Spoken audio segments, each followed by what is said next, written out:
So here we are back at lesson 2, week 3, Wednesday, and we're doing a reading lesson on the letter to the editor out of the magazine that I've sent you, and finish off our focus writing for the week on news reporting and to do with radio.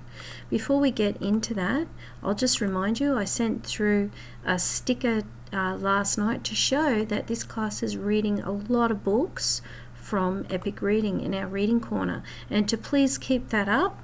That's a great thing to do. There's lots of books, read-alongs, comics, all sorts of things. You only need to read 20 minutes a day. Keep a journal of what you're reading. Today is the 6th, and so the activity there today is learn what nurses do on Nurses Day. Wow, how's that? The 6th of May is Nurses Day, which is so relevant now with the virus stuff and things like that. So learn about nurses. Maybe some of you might want to become nurses, which is an excellent profession.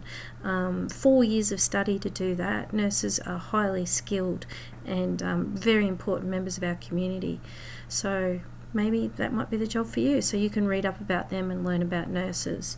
Okay, so to start off, we're looking at our reading for this week, and what we had to do was read a letter to the editor, and our questions here have been updated. So you can head this up, week 3, Wednesday, 6th of May 2020. I just noticed I had the 5th of May still left on my whiteboard from our spelling, but it's the 6th.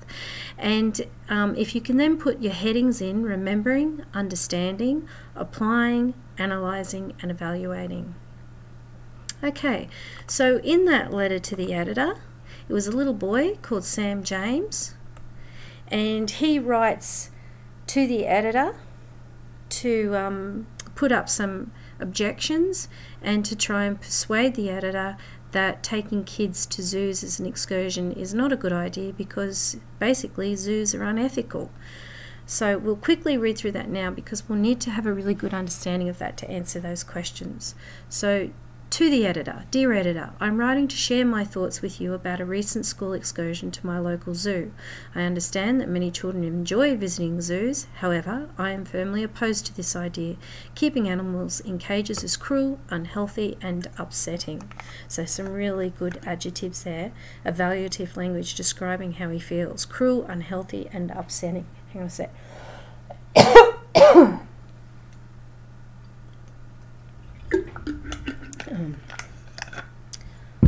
I'm okay. I've just got to be careful my asthma around about this time. How would you feel if you were locked in an unnatural, lonely environment far away from your family? Zoos are absolutely awful places for animals to live in. It is completely unfair for animals to be taken away from their natural habitats merely to provide entertainment for zoo visitors. This frequently occurs at the expense of animals' well-being, which is simply unacceptable in this day and age. Furthermore, animals forced to live in cages may become sick. Research shows that creatures who live in unnatural habitats are more likely to develop health issues. Caged animals often have shorter lifespans than those that live freely. Why do humans feel that they have the right to control animals' lives in this thoughtless way? Lastly, the thought of helpless animals living in cages worldwide brings me to tears. I'm certain other children agree that zoos are inhumane. Zoos are a thing of the past that have no place in the present. It is time for this message to be forcefully communicated to all zoos around the world. I believe that teachers should reconsider taking students on excursions to zoos. Teachers should organise visits to national parks instead, where children can see animals in their natural habitats. Sincerely, Sam James. And I've actually been in this situation where I've had to go on an excursion to a sanctuary and found it extremely depressing because the animals there were not in good health. So I can understand the point of view of this person. Okay, so if we go through and we have a look at those headings, the first one's remembering.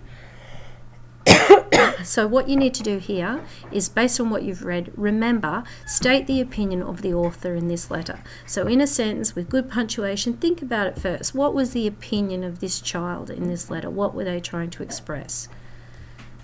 So the author of this letter's opinion is that zoos are, and go on to explain that, and pause me while you do that.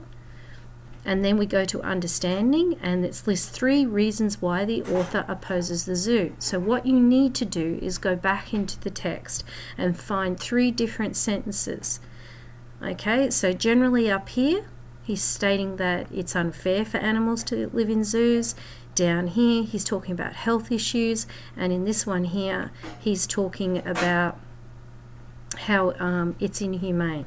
So 3 good sentences where he states 3 reasons why he's opposed to zoos. Then we move to applying. And applying is where you use your prior knowledge and what you know and what you've read, and you put it in context. So you're going to write a proposal explaining how to make zoos more humane. Now, if you want to really write me a page, really put it up, if you feel passionate about this, I'll certainly reward you with the right amount of dojo stars. Please think about your sentences first. Try and expand your vocabulary and use punctuation. If you just want to write me a few points on how you think zoos can be made more humane, that would be good too. Next one is analysing. So you need to list some of the assumptions and or generalizations about zoos that the author might have based their opinion on. So an assumption or a generalization is that person making a statement about the zoo with some kind of bias. Okay, now obviously this child is saying that he really doesn't like zoos. He feels really strongly that they're inhumane and they're not considering the welfare of the animal. So go through and list some of these assumptions and generalizations that he has said. And the last one is evaluating. Outline your own opinion about whether or not children should visit zoos. Have you been on an excursion to a zoo or a sanctuary and walked in and thought, wow, these animals, this is making me sad seeing these animals like this?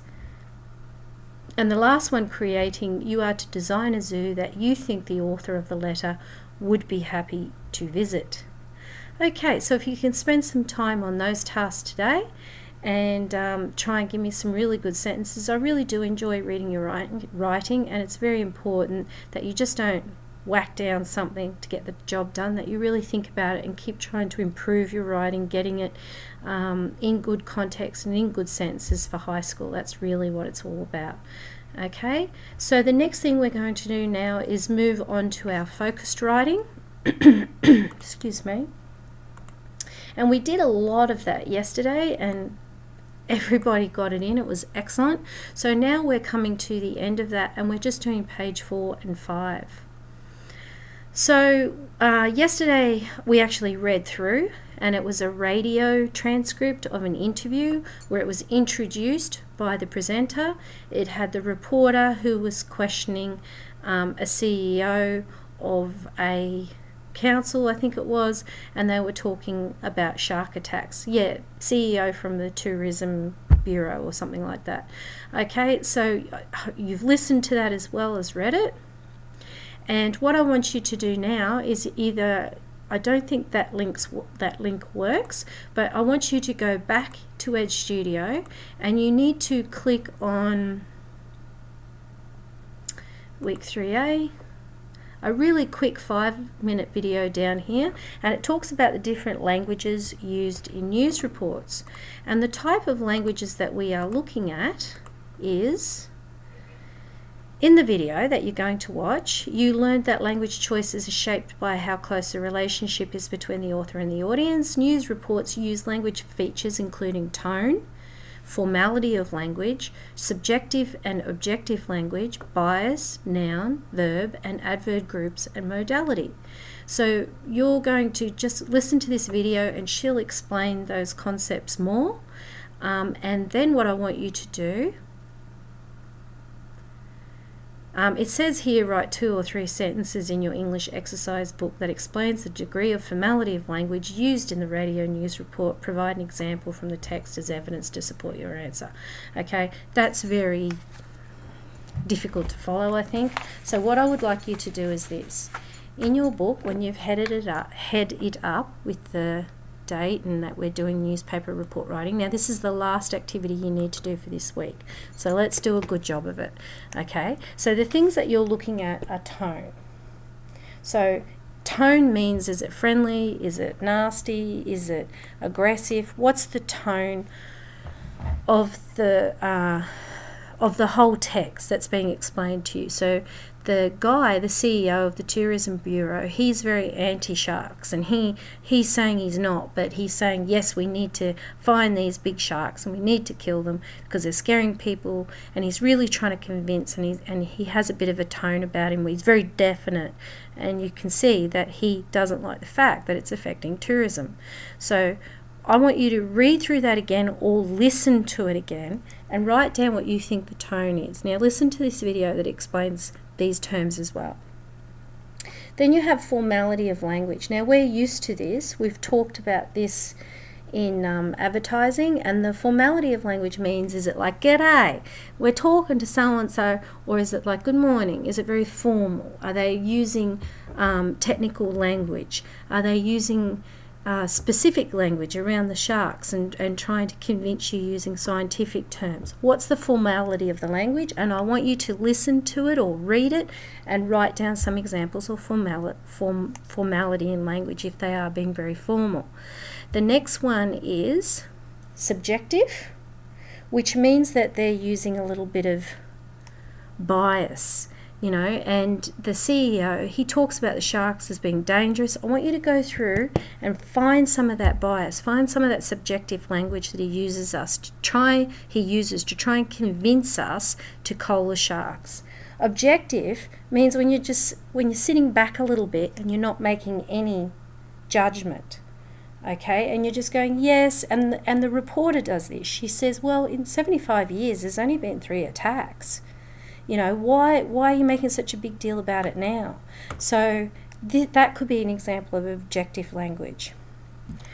The next one is, so that's all part of bias, so don't worry about that.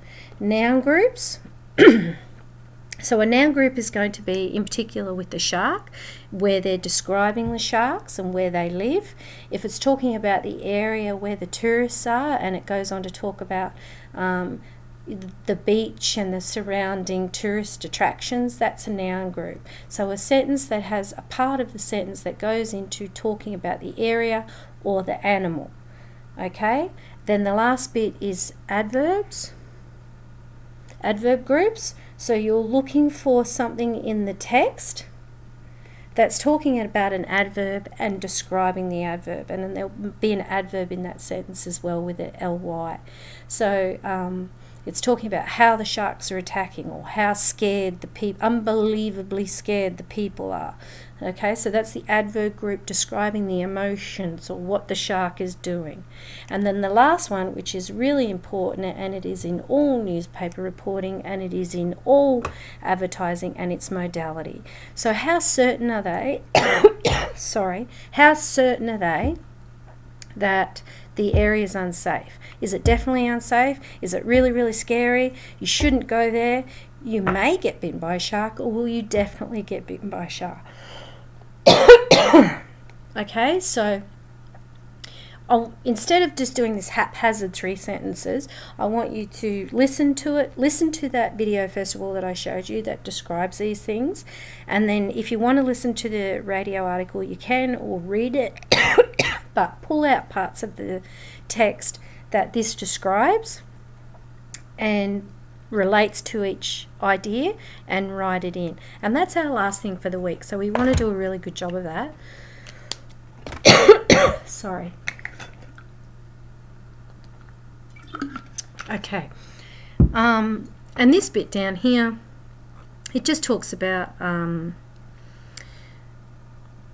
those language features. Again, if you do a really good job with that one, that's all you need to do for that. And of course, we've already talked about reading at least 20 minutes a day, so if you can try and do that today out of Epic Reading or out of a book you're reading, that would be great. And that concludes this lesson, and I'll see you in Maths.